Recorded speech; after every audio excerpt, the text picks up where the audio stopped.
तिहिना नोआ दिन रे नितो नोआ वीडियो पे नेलकन आपे जोतो बुया मिश्रा को इन आर आलिया नोआ अल्फा और ओमेगा संवाद को जोंग टीम से खोज अडी रस्क सला आपे जोतो को अतांग दराम एपे खना जोतो को जीसु मरांग जय मसीह की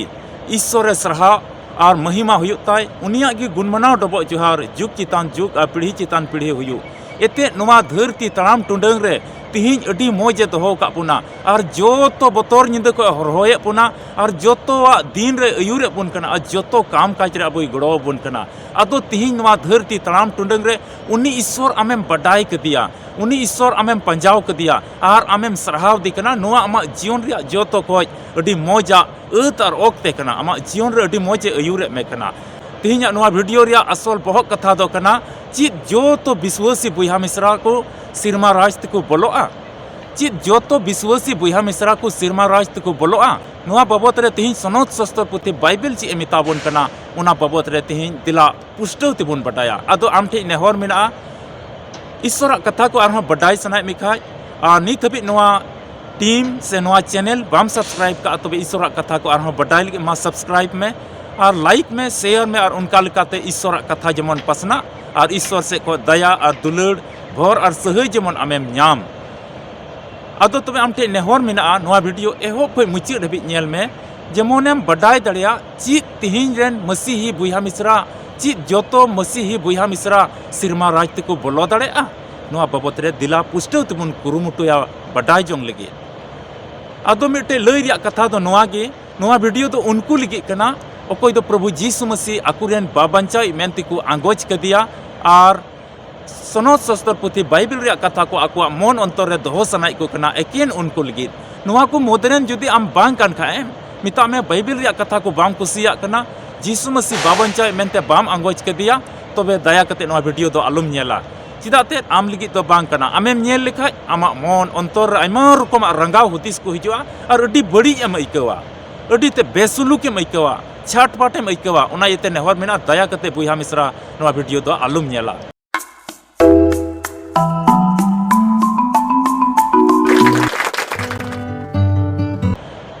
मसीह रे दुलड़िया बुया और मिश्रा को तिहिना नोआ वीडियो होते ते से नोआ ईश्वर कथा होते ते तिहिन ईश्वर दो अबुई चितावे बुन कना से अबुई संतोरे बुन कना नोआ धरती तड़ाम टुंडंग रे नोंका तड़ाम हुआ उनका आया कथा से लिकाते मेनता तबे निया ओक्ते आमटे बाइबल मेना खाज मा आम हो साब का में कागज कलम साब का में और उना बनु खाज तबे नोआ वीडियो मा एहो मुचाद हबि नेल में मने लगाव कते नेल में जमन अडी पुष्टव ते और अडी मोज तेम बटाई दड़िया तबे चिलका जमन इन लय आपुना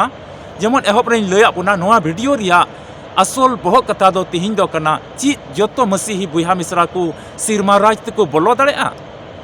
नोआ धरती तड़ाम टुंडग रे बन नेल लुको खाय मसीही बुया मिश्रा को आयमा तर मेना कोआ आयमा गदिल मेना कोआ और उनी ईश्वर को सरहाव दिकना उना होर तिको तड़ाम दा कोई जोंग दा को सिरिंग दा को कथा को अंजम दा भागी संवाद को पसनाव दा मेनका चित जोतो को बोलोआ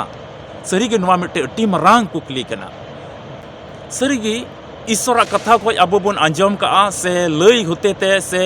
नोआ धर्म रिया होर रे तड़ाम कते अब बन बडाई का गया नोआ मसीह जीवन रे मिता में प्रभु जीसु मसीह आंगोज लाई खा आमा कई घट कुम आंगोज लिखाय मिटे बंचाएम नामदा मिता में मिटे उद्धारेम नामदा नोंका लेका अब बन बडाई का नोआ मसीही जीवन रे और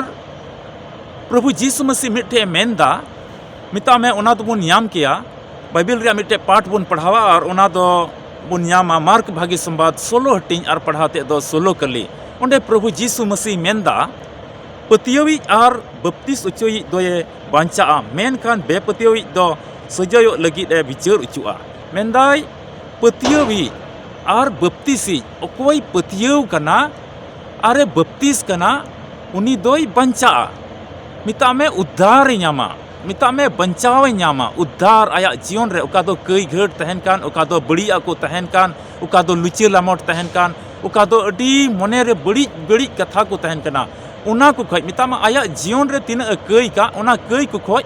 उद्धार नामा बंचाव नामा उनी तो और ओकोय बेपतियो मेनाय उनी दो सजय चु लगे विचार उचुआ सजय उचुआय तबे तिहिन नोआ मसीह जीवन रे अबो बन बडाई दाड़िया कना अबुआ जीवन रे मिटेन ईश्वर पुंथा मेना मिता में नोआ मसीह जीवन रे अबु दो पतिय हुआ और तिहिन ओकोय बेपतियो मेनाय उनी दो सजय चु लगे विचारवा मिता में नौकाना मुश्किल आयमा रकम तकलीफ आयमा रकम मुश्किल से जाजुक कष्टो रिया मिटे मुश्किल रे उनी दोय पड़ा उना इयते तिहिं अबु तीना नवा मसी जीवन रे मिता में उनी प्रभु अपना रेन बाबंचा मेन कतेम अंगोज कदिया अबु कुदो तिहिं नवा धरती तड़ाम टुंडे रे तीना बुन न्यामो कना जोतो मसी बुया मिश्रा को प्रभु जीसु मसी दो अबु दो प्रभु मेन कते बुन अंगोज कदिया से प्रभु मेन कते बुन हरोक कदिया प्रभु मेन कते बुन आतांग कदिया तिहिं इन्या नवा असल कथा दो चेक कना प्रभु मेन कते बुन आतांग कदिया नवा कथा दिसय में प्रभु मेन कते ईश्वर बुन आंगोज कदिया बाइबल रे आर मिटे पाठ बुन पढ़ा और ओना दो बुन न्याम किया मथाय भागी संवाद 7:21 कली ओंडे मेनदा प्रभु प्रभु को मितई कान जतो हर दो सिरमा राजते बाकू बोलो दाड़ेआ बीच कम सिरमा रे मिनाय अपु냐 मने लिका सेनो कान कोगे मेनदाय नवा धरती तड़ाम टुंडंग रे नवा गादिल मसीही बुया मिश्रा को मिना को से गादिल विश्वासी बुया मिश्रा को मिना को आ तीना दो प्रभु प्रभु को मितई कान जतो हर दो सिरमा राजते बाकू बोलो दाड़ेआ बीच कम अकोय बोलो दाड़ेआ नोडे मिटें कुकली हिजुक कना नोडे मिटें अडी मारांग कथा हिजुक कना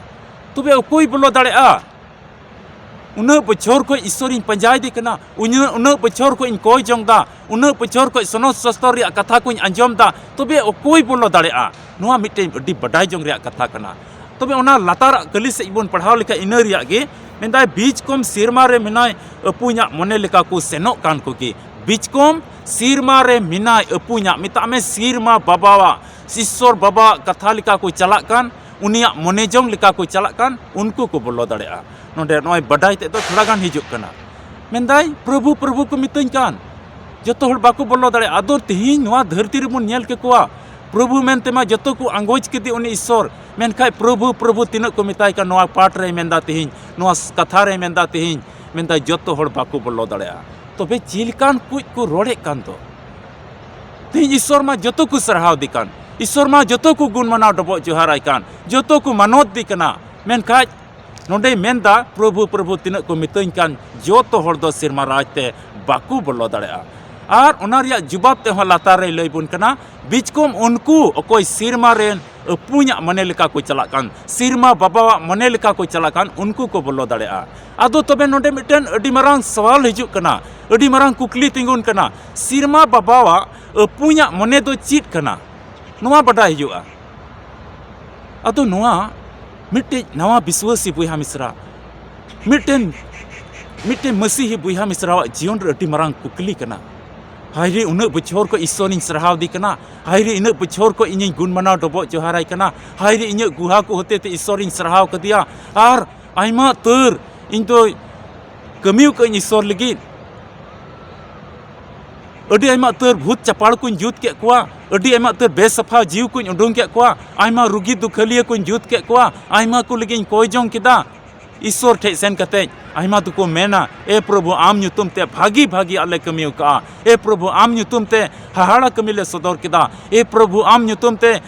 बड़ी जीव को साब का को तहे उनको ले जूत के कोआ और आम ᱧᱩᱛᱩᱢ ते ले कोय जोंग किदा और अड्डी हाहाड़ा कमि सदर लेना ईश्वर उन रे मेना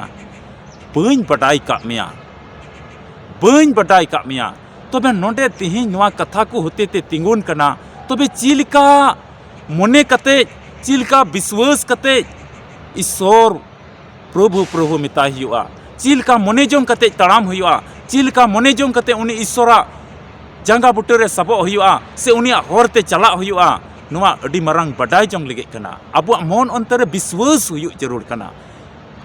प्रभु जीसु मसीह दो इनरेन बाबंचाव कना उनी इन बंचाव लगी से इन कई घट को इकई लगी क्रूस काट रे अलायना और दाले सहाव किदा हरकित सासी ते सहाव किदा और उनिया मयांग जोरो से लिकाते इन दोन किरीन छडाव चू कना और नवा धरती तड़ाम टुंडंग रे सुइताना हाथी खोज सुइताना गोबल खोज इन्या किरीन छडाव कदिया और आया दामना दया और आया मरंग दया लतार इन्या दोहो कदिया उनका विश्वास कते तीन नवा धरती तड़ाम हुयो तमा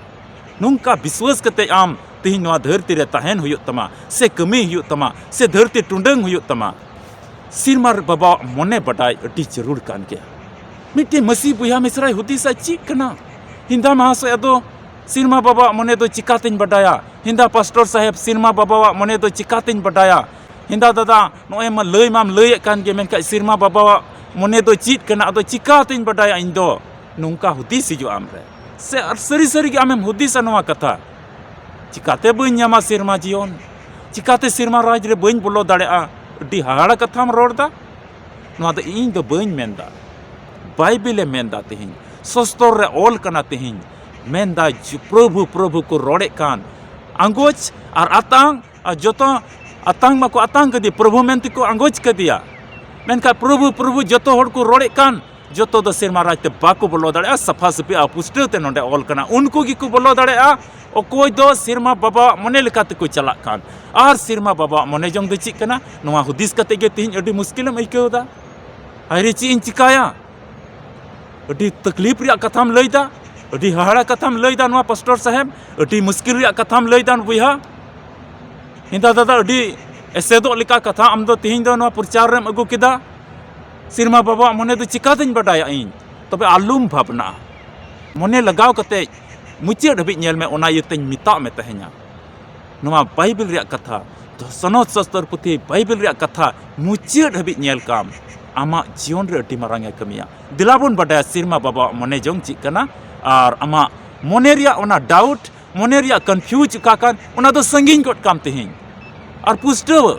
पुष्टव ते सफा सफी आम बडाय जंग में ᱧᱟᱢᱟᱵᱚᱱ पहिल थेसलोनी और 4 हटिंग और पढ़ाते दो 3 कली मिता में पहिल थेसलोनी 4 हटिंग और पढ़ाते दो 3 कली उंडे मेंदा एनते आपे पे सोनोत उचु नुआगी ईश्वरा मने दो मिता में लॉर्ड घुटी खोन सहाड़ कान तहेन मेंदाय आपे पे सोनोतो ईश्वरा मने जंग दो कना आपे पे सोनोतो उनवागे मने जंग ताई दो आम तिहिन सोनोत कानेम तहन चिदाते ईश्वर बाइबल पाठ रे मेंदा ईश्वर होई सोनोत गया उनाइते आम हो नोआ धरती तड़ाम टुंडंग रे सोनोत में सोनोत कान तहन में पवित्र तहन में मेंदा आपे पे सोनोतो नोआगे उनिया मने जंग तो अडी पुष्टव ते मेन कन नोआ दो इन नोआ कथा दो बइन बनावदा इन से कोई दो बइन रोड जुटुई दा नोआ दो पाठ रे ऑल कना उनिया सोनोत कथा रे ऑल कना मेंदा पहिल थेसलोनी 4 हटिंग और 3 कली अडी सफा सफी मौज तेम पढ़ावा ओंडे मेंदा एनते आपे पे सोनोत उचु नुआगी ईश्वरा मने दो मेंदा आपे पे सोनोत उचु नुआगी ईश्वरा मने दो आरो नोंडे मिटेन कुकली तिंगुन कना इंदा हो चिलिकाते अदों सोनोतुआ चिलिकाते सोनोत में हेगी कोई जोंगे कान गिन बइन सोनोतुआ उपस कोई जोंगिन दोहयदा बइन सोनोतुआ जा अठवार गिरजाइन चला कना बइन सोनोतुआ आइमा आइमा पैसाइन दान दा बइन सोनोतुआ सरी सरी अन रोड़दा बइन सोनोतुआ सफा सफी मौज मौज हरोक कते गिरजाइन चला कना मौज मौज हरोक कते विश्वासी बुया मिश्रा कोठिन चला कना तबे बइन सोनोतुआ बांग लतारा कली आरो मौज ते पढ़ा में मेंदाय मिता में लाट घटी खोन सहाड़ कान तहेन मेंदाय लाट घटी लोट घुटी खोन सहाड़ कान तहेन भय विचार खोन सहाड़ कान तहेन और ना भय विचार दो चिक कना लाट घटी कमी तिहिन आमरेन बहु मिनाया और इटा सेम चलाव कना इटा माइजी साथे हड़मो हटिंग रिया संबंध से बड़ी नजर ते उनी नेल उनी तुलुई मतलब दो उनी तुलुई एम रोड़दा उनी तुलुई एम कारबार दा उनी तुलुई एम गालमारा कना आमा मोबाइल दो उनी तुलुई गालमारा रे मेना और आमरेन बहु मिनाया ओड़ा रे और तिहिन जुदी आम हम माइजी कान खाय आमरेन जवाई मेनाया ओड़ा रे मेनखान इटा बाबा हड़ साम गालमारा कना इटा बाबा हड़ साम मिटे हड़मो हटिंग रिया संबंधेम दोहयदा और उनी तुलुई एम लेन देन दा और उनी तुलुई मतलबेम दोहयदा उनी तुलुई एम गालमारा कना आमा मोबाइल हो उनी तुलुई गालमारा रेम लगावदा और नुंका लिकाते मिटे मतलबेम दोहयदा तबे नुआ कान गिया लोट घुटी खन आम फराका कान तहेन में अडी आइमा तर तिहिन मसीही घरोंच रहो नुंका मेना जुरी परी मेना किना और उनी बाबा जोना मतलब दो इटा माइजी तुलुई मेना मी रकम फोन ते गालमारा व्हाट्सएप आय मैसेज कूला और जाउडी पैसा कमी कते जुगाड़दा से कमावदा ओना दो उनी उकु उकु ते इमावया जुदी नौकरी कान का उनी उकु उकु ते इमावया जहाना गी उनी तुलुई मतलब दोहया उड़ा रे कोई आजरेन मिनाय आजरेन जवाई मिनाया आजरेन बहु मिनाया नोआ को हिड़िंग कते उनी दो कई से चला कना नोआ को हिड़िंग कते उनी तुलुई मतलब दोहयदा उनिया संपर्क रे तहन कना तबे बडाई काम उनी तो लॉट घुटी रे तोल चढ़चढ़ाव कना तोल विधाव कना उनी तुलुज के मतलब दोहयदा आजरेन अकोय नोडे जावाई मिनाय से आजरेन बहु मिनाय नोआ दो एकेन बाबाजन लगी तो बांग रोडोगो कना नोआ दो एकेन माइजिव लगी तो बांग रोडोगो कना बन्ना होड़ लगी रोडोगो कना नोआ कथा दो आमरेन जवाई मिनाया आमरेन बहु मिनाया उन्नी बगी कते इटा तुलुज मतलब एम दोहयदा तबे लॉट घुटी रेम तोल चढ़चढ़ाव कना आम तो विधाव कनाम उना कोई बाम लड़ा दाड़िया कना और जुदी आमेम तोल कान खाय उना लॉट घुटी रे तिहिं उनकाना मतलब गी मिना तमा उना लॉट घुटी कईरेम फसाव कना तिहिं तबे बाबावा मने जोंग दो बाम पुरौदा और नते दो मेंदा प्रभु प्रभु नते दो एकदम सफा सफीम लिखा कना नते दो अडी धरम होड़ेम लिखा कना तबे बाम सेन दाड़िया पुष्टते ऑल कना उना सिरमा राज रे दो बाकू बोलो दाड़िया आदो तबे चीम फायदा किदा चीम फायदा किदा जुदी सिरमा राज रे जुदी आम बाम बोलोयन पूरा धरती तड़ाम टुडंग रे मसीवा होर रेम तहेना जोतो आम चिका किदा और लॉट घुटी कईरेम फसाव कना तिहिं उकु चुकुते उना मतलब एम दोहयदा तबे चीम फायदा किदा सिरमा बाबा मने जोंग दो बाम पुरौ दाड़िया मसी रे दुलड़िया बुहा मिसरा को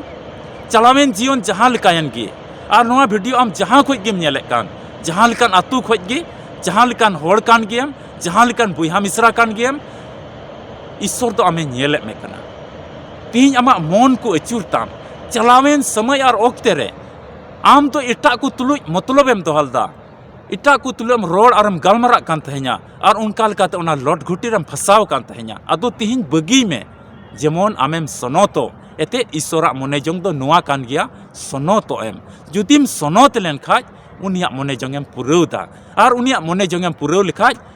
सिरमा राज रे दो उनको गी को बोलो दाड़ेया नुआ कथा तिहिं पुष्टक कना नुआ धरती तड़ाम टुंडंग रे दो आयमा रकमा कई घट हेज पड़ा कना आयमा रकमा बिडव हेज पड़ा कना उना को खोज आम बंचाव और सहाड़ कान तहेन हुयो तमा नुआ दो तिहिं आमा कमी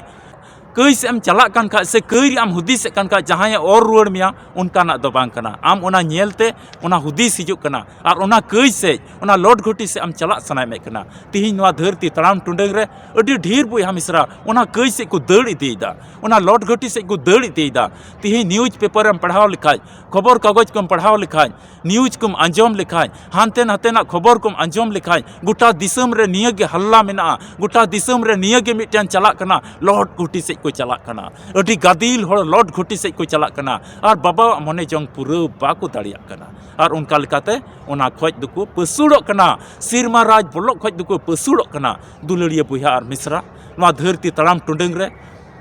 नुआ धरती आमे बगी आरे मितम बिचार हुआ और उना बिचार रे सरीगे आमटे जवाब बांग तहन खाज आम बाम सेन दाड़ेया आदो तिहिं चलावेन जीवन जहाँ लिका गी आमा तहें कना बेबड़ी तहें कना लॉट घुटी तेम फसाव कान तहे냐 बड़ी आम रोड़े कान तहे냐 बड़ी आम कारबारे कान तहे냐 मेनखाज तिहिं उना को बगी कते आम ईश्वरा होर से रुवाड़ो हुयो तमा एते ईश्वर आम हो तिहिं आमा जोतो कई को इका कते आमा कोयो होर रे मेनाया जोतो कई को इका तमा और सफा सोड़ा गिदरई बनाव मिया आ सिरमा राज रे बोलो रेन हकदारे बनाव मिया उना एक तीर आमे मामा जेमन आम ओंडेम बोलो दाड़िया और उनका लेकाते ईश्वरा सरहाव और महिमा आम होते ते हुआ उनिया अडी अडी गी सरहाव आम होते ते हुआ आमा गुहा को होते ते उनिया सरहाव हुआ नुआ गे उनिया मने जोंग दो कना नुआ गे उनी आम ठे को आसो कना आमे कोयो होरे में कना तीन रे रुड़ा उनी फालना टोला रेन तीन रे रुड़ा फालना अतु रेन तीन रे रुड़ा उनी बुहा मिसरा तीन रे रुड़ा आम तो हड़मो टीन से लिकातेम जहां लिकान गे चाहे तो मौज बाम नेलो कान चाहे तो चेहरा बाम नेलो कान चाहे तो चेहरा मौज बनु ताम रहो चाहे तो किचरी कंडुआ जहां लिकान गी रहो चाहे तो घरों चमा जहां लिकान गी रहो मेनका उनी ईश्वर आमे कोयो होरे में कना तिहिं और आम होते ते अडी मारंग सरहाव सनाई दे कना आम होते ते मिमिद कथा को पसना उनका सनाई दे कना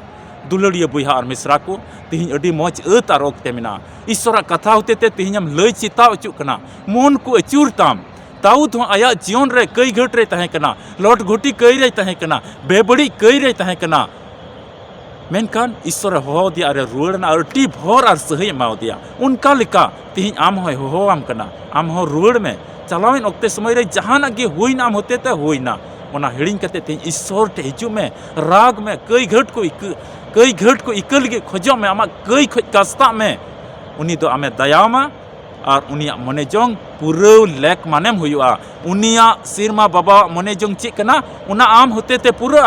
चिदाते उनका योग्य माने बनाव में आम और आमे गड़ोमा